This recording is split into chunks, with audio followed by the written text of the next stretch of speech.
Partai Demokrat seperti belum berhenti berpolemik. Anda ingat ketika ada KLB Deli Serdang. Kali ini ada hal baru yang muncul, yakni anggaran rumah tangga dan juga anggaran dasar partai yang digugat oleh mantan kadernya. Tak main-main, advokat senior Yusril Iza Mahendra didapuk sejumlah anggota Partai Demokrat versi KLB Deli Serdang untuk mengajukan gugatan uji materi ini. Lalu bagaimana peluangnya? Selengkapnya dalam laporan utama kami. Yusril Bantu Muldoko, berhasil atau nihil?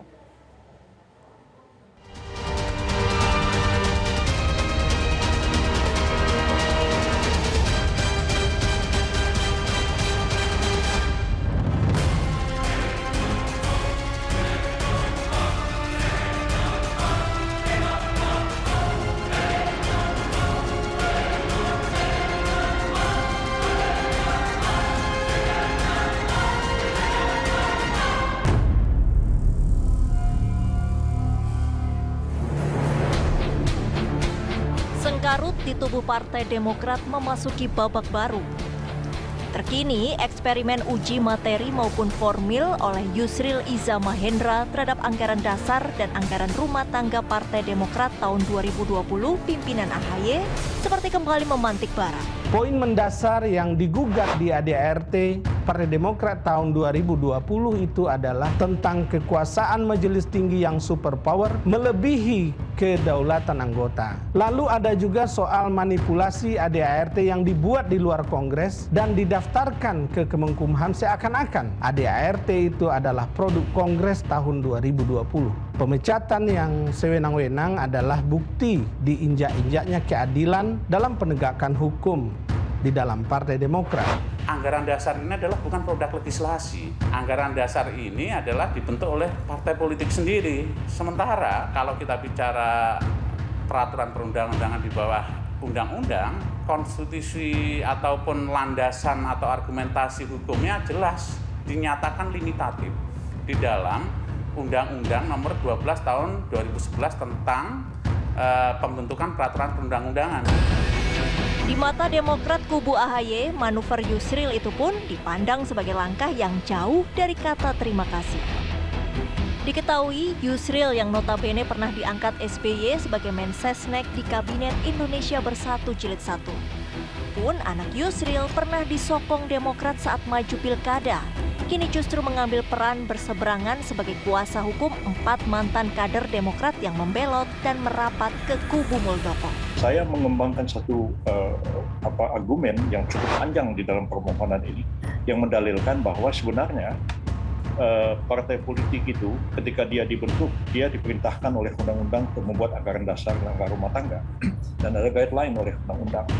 Jadi pembentukan anggaran dasar itu ya ada atas perintah undang-undang dan atas delegasi dari undang-undang kepada partai politik.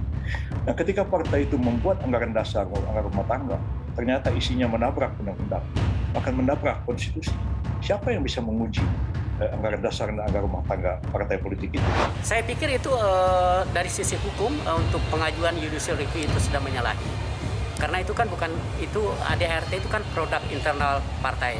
Dan itu kan dibuat berdasarkan undang-undang partai politik dan itu adalah bukan turunan daripada undang-undang, bukan merupakan produk peraturan pemerintah, bukan menyangkut tentang Kepmen dan sebagainya, bukan Perpu, ya kan? Jadi saya pikir secara substansi hukum itu menyalahi hukum.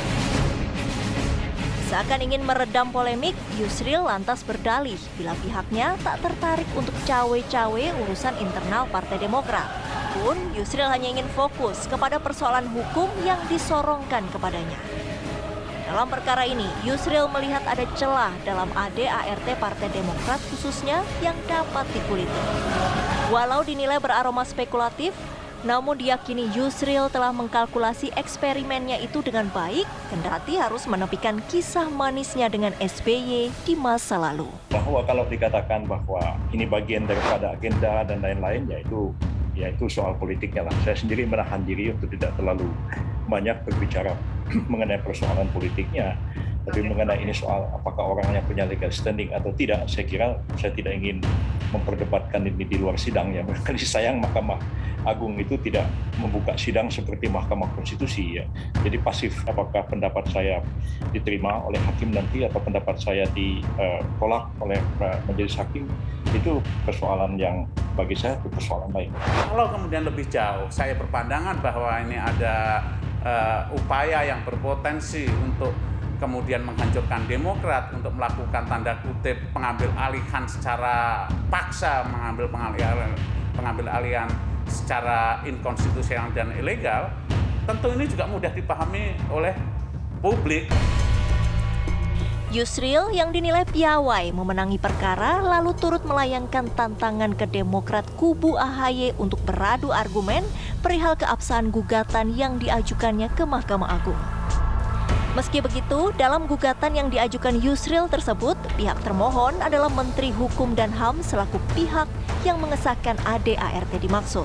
Ya, anggaran dasar itu tidak ada artinya dan tidak bisa digunakan sebelum disahkan oleh Menkumham. Apapun yang dilakukan oleh Yusril, apapun yang dilakukan oleh pihak Muldoko, kita harus hadapi. Kita harus menegakkan keadilan, ya, kita harus menegakkan kebenaran, ya kan? Saya pikir itu. Diklaim sebagai terobosan baru, bukan tidak mungkin kelak aksi menggugat ADART suatu partai akan menjadi fenomena tersendiri. Bagi partai-partai politik, fenomena itu boleh jadi terdengar bagai sebuah ancaman. Meski begitu, langkah yang ditempuh harus selaras dengan koridor hukum dan keadilan.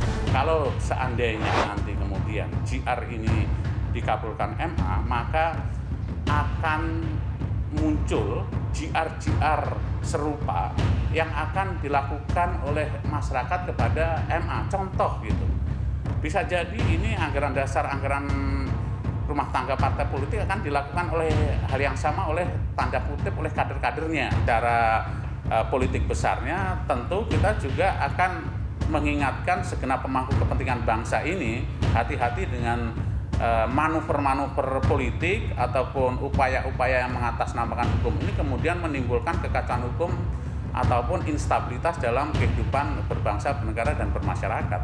Saya termasuk orang yang setuju ya, perlu ada lembaga peradilan yang memiliki kewenangan untuk menguji ya, menguji ADART parpol.